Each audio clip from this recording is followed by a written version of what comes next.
Okay, gagala tayo ngayon mga ka-OFW. Nag-aantay lang tayo ng bus dito. Ayun yung bus mga ka-OFW. Maglilibot lang siya dyan. Lilibot lang siya kasi nandito tayo sa bus stop ngayon. Actually, yung totoo niyan mga ka-OFW, hindi ko rin alam kung saan ako pupunta ngayon. Ganun naman lagi, no? Pag day off ko, hindi ko rin alam kung saan ako pupunta. Kung saan na lang siguro tayo mapadpad nitong mga paan na to. By the way, medyo makulimlim ang kalangitan ngayon mga ka-OFW. Tsaka medyo umuulan-ulan ng konti. Nakalimutan ko rin dalhin yung payong. Sana hindi tayo mabasa ng ulan ngayon habang naglalakwatsa.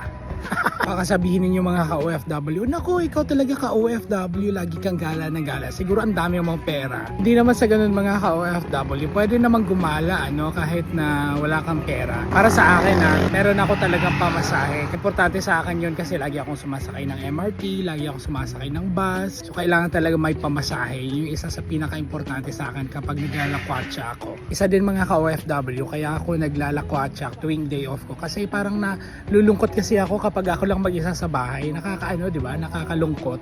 So kailangan talagang maglakwatsa para din mga ka-OFW sa mga mental health natin, mga OFW. Ito na pala yung bus.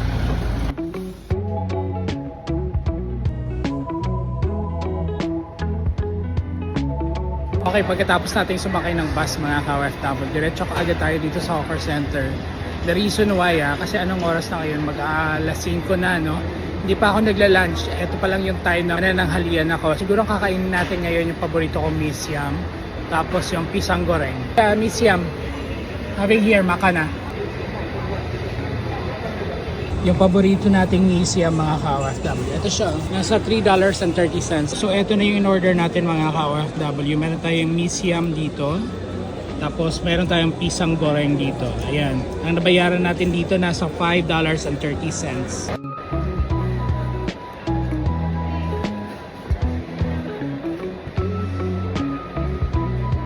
Siyempre pagkatapos natin kumain ito mga ka-OFW, tingnan nyo naman, simot sarap. Bili tayo ngayon ng Coffee C mga ka-OFW. Alam nyo naman na hindi kompleto yung araw natin kung wala tayong Coffee C. Dito tayo bibili ng Coffee C mga ka-OFW. Yung nakapagbayad na tayo mga ka-OFW, yung binayaran natin $130.